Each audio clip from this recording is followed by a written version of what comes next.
It's time to get to the star of a pie safe, the tins, the punch tins. We talked about these a little earlier on, and now I'm going to be honest with you. You can spend a lot of time punching, lots of time. Consider this pattern, for example, and consider you got to do 12 of them. A little bit of punching, but it's fun. Let me tell you about punching tins. The first thing you need is you got to have something to punch into. This is just a piece of plywood.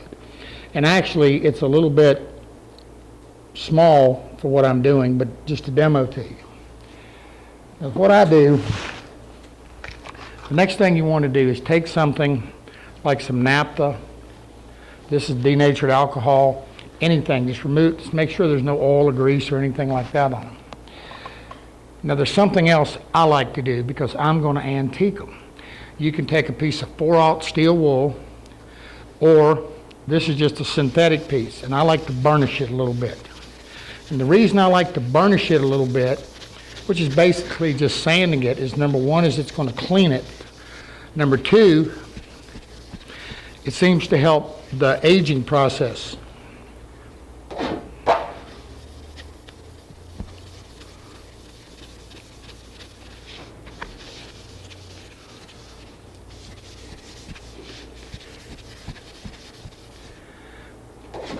Then you want to be sure and secure the tin. Now the way I usually do that is I simply take a finishing nail, just a couple little finishing nails, and I secure it in the corners.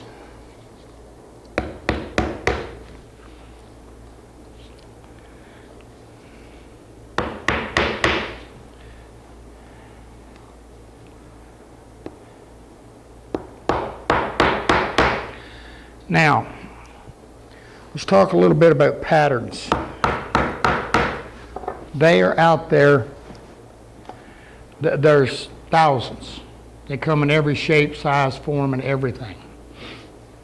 And you can make your own, do whatever. This is one we just quickly downloaded off the internet. But again, you can make your own by simply taking a piece of paper, and this is just a piece of construction paper. And probably the best way to do it is just take a magic marker or Sharpie and just start making your dots. Everyone being perfect isn't necessary, but you can just make any kind of pattern that you want. Now the one thing in this pie safe we want to be careful of is that our pattern, again, runs, we've got a pattern that's going to work in a horizontal fashion. Okay, now this one would work either horizontal or vertical. But in our case, because we're going to have a picture just going this way, we want to make sure that our pattern fits that. Now, the supplies and the material I got came from Van Dyke Restorers, and I think it's VanDykeRestorers.com. And they've got anything and everything. But that's where we got our tins. Now, I also got them pre-punched. I mean, let's see, we got 12 tins and we got 3 pie safes. That's a bunch. So, I bought them. If I never punch another tin, I punch too many. And the girls around here all agreed with the same thing. We have punched a zillion tins. Now, when you go to Van Dyke's, you're also going to see you can buy the little punch set. It's not real expensive, and I suggest that you get it. I really do. You're going to have a blunt end, sharp end, and a chisel end. And just like in something like this pattern right here, it's going to make that chisel cut. Okay. So what we'll do is real quickly, we'll just sneak up here in the corner and make just a couple punches, and we can see the effect that each one has. That's the pointed, That's the blunt. Where'd my chisel go? And here's my chisel.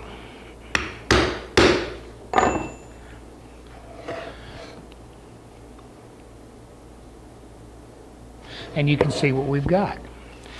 Now I'm just going to lay this on here. It's too small, but that's okay.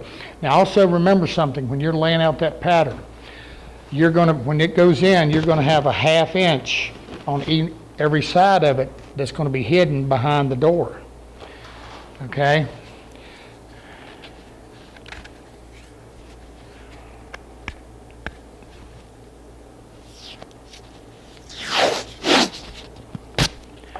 Simply secure it.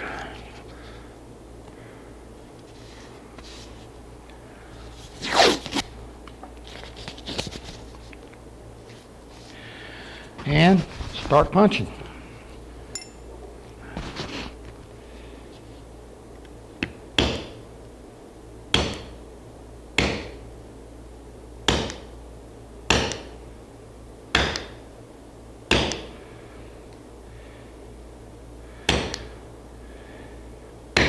Now you notice I'm using a little hammer. That's better than a mallet because it's going to give you a more decisive impact.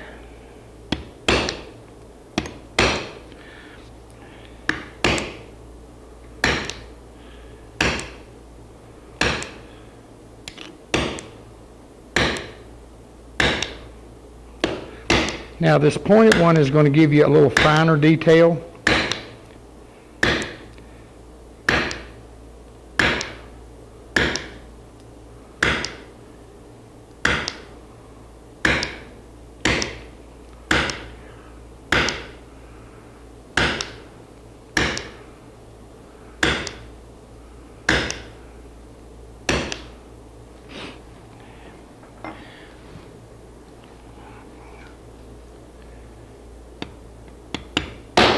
The blunt one's going to give you a little bit more of a round, if you will, or a bolder punch.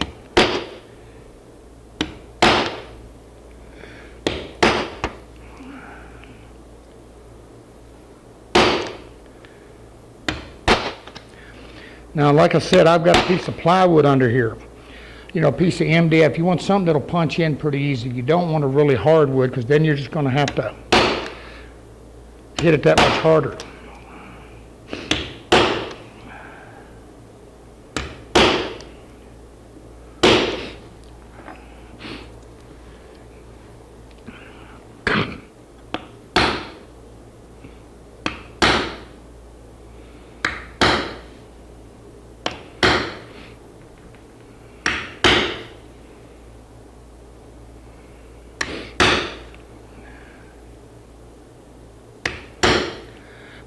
These patterns are out there where they've got everything from farm scenes, animal scenes, you name it.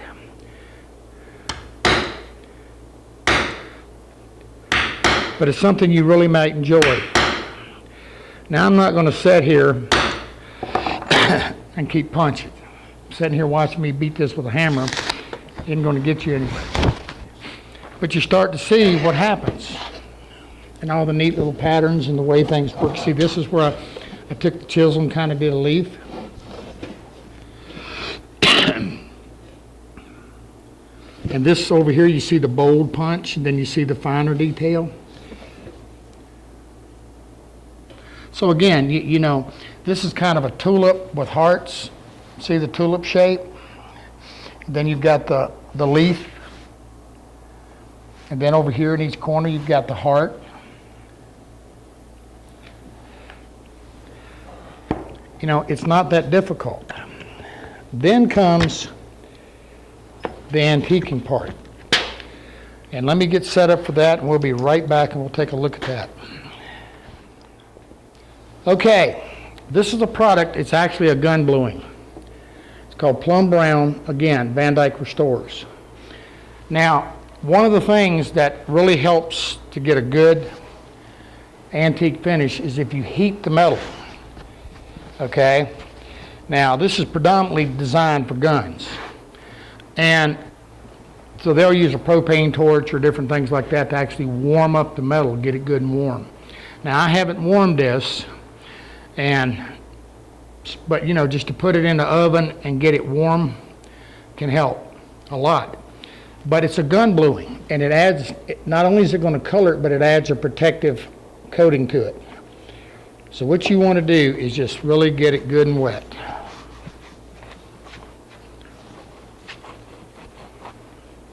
And it's going to give you a nice antique brown aged finish.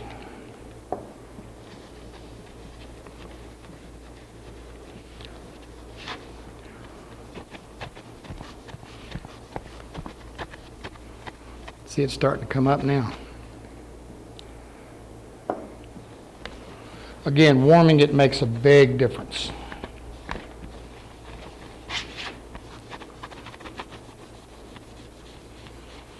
Now, one of the things you want to do after you use a gun bluing or anything is you want to make sure you rinse it really good with some water. And I want to caution you when you're doing this, okay? These points on the back of these are really sharp.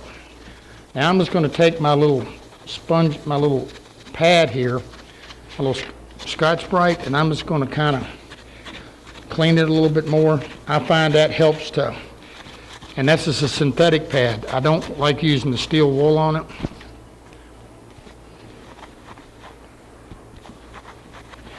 And you rinse it with water to neutralize it, and you have a nice old aged patina finish. Another one I use is one that I get offline. It's called Vans Instant Gun Blue. All right, and it's not quite as dark. Let's take a look. So it's really all in what you prefer. Actually, it is pretty dark, come to think of it. But you're going to find, again, using that Scotch-Brite, when you're applying this, because you're cleaning and applying it kind of at the same time. Now you notice I got gloves on. I'll tell you what else you can do too. Since this reacts with metal, using a little 4/0 steel wool helps add some patina to it as well. And again, both of these, what they're doing is they're creating, I had a little mark right here. You know, and you're going to see that. And that can come just simply, I can see marks right here, and those come from my fingertips. Just the natural oil in your skin can affect the finish. So again, using the steel wool or the Scotch-Brite, you can remove that and get a really nice, even patina. This is going to be a little lighter color. It is lighter. Yeah, there we go. Now, once you rinse them good with some water and neutralize everything, then you can come back and put a protective coating on it. I prefer to spray them with a little bit of a lacquer. You can spray them with shellac, or a good wax will do. But you see them starting to come on up. And the more you do it and rinse them, you can just get all kind of different. You see where one's bleeding through to the other? So now I want to show you that, because the reason when you do this, if you've got a little plastic tub or something that you can actually pour the solution in and lay them in and flip them to give you a good saturation, even saturation, that works extremely well. But if I do get a little discoloration and it's not exactly what I want, again, I can simply clean it good with the Scotch-Brite.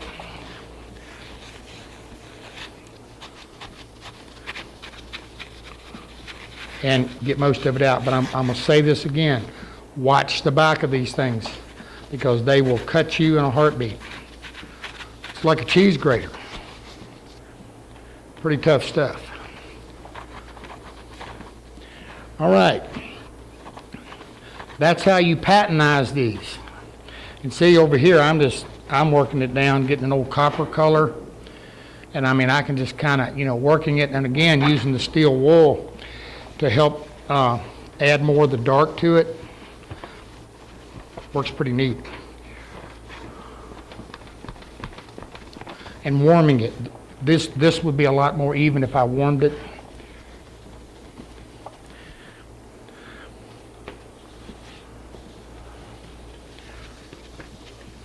Clean it, warm it, and put it in a little pan to get it as even as you can. And just take them out and let them dry after you rinse them. Okay, so much for patternizing. All right, now let's take it, we'll get rid of this mess, and we're going to go back and look at actually installing them in the pie safe. Okay, before I do that, I forgot all about having this heat gun here, and some steel wool, so I thought, well, since this is going to be kind of a short webisode anyway, we'd go ahead and take a look at it, of the difference it does. That's probably not real hot, but, a good hot hair dryer probably do well too. And the steel wool.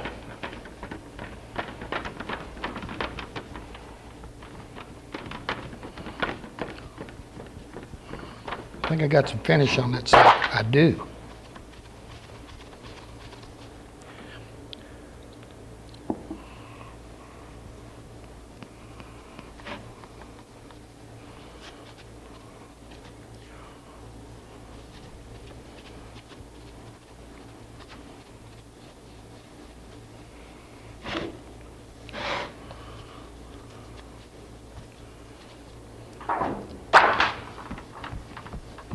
Yeah, she's cutting too.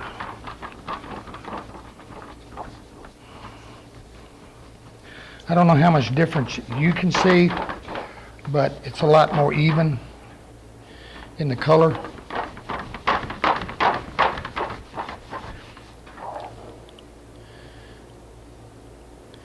So, makes a difference. All right. So let's go over here now and look at getting this tin in the door. Okay, I showed you early on that because, excuse me, and I explained to you that when we cut this, when we use that wing cutter and cut up in here, we're going to have a rounded corner. So we have to trim the tin a little bit when you have that. So again, just taking a large washer and drawing a radius on this corner, and you want a good pair of tin snips, and just round that corner off.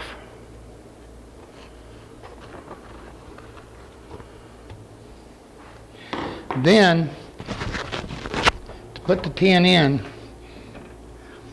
we simply line it up in the slot. Let me do it so you can see it.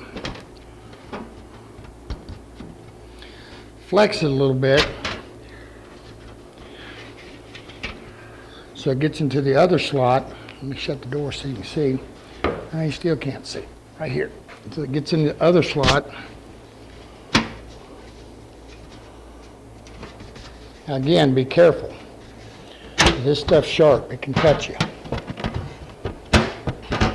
All right, there it goes. She's in. Now, what you're going to do then is simply cut you some 1/2 inch by 1/2 inch sticks. And these set in here. A little long, but you get the point. And I know we kind of went over this, but I just want to make sure you got it. And, you can take and drill a little hole here and here and just take a little finish nail and just tap it in, or you can put a screw, anything you want, or just brad nail it. And get it up tight, and you now have your tin pie safe. Works pretty neat. Okay, The last thing I meant when I was talking about this one being painted in last webisode, see right here, I got a bark inclusion. And a lot of people, when they fill something like that, they just put a little bit of filler over it. And what you got to realize is you've got all this black in here that's very, very, very soft wood. And we may have gone over this, I don't remember. But what I like to do is I like to take a drill bit or something and clean it all out good and get down to good solid wood before I fill it. And so that's the reason that, you know, and again, going back to something like some auto body filler, which has a catalyst to it, it's going to be hard and it's going to stay in there for you. But get all the soft and the nasty wood out first. All right, guys, I think that's got us. I think we're at the point now we're going to be sanding, and the next time we get together, we'll be finishing.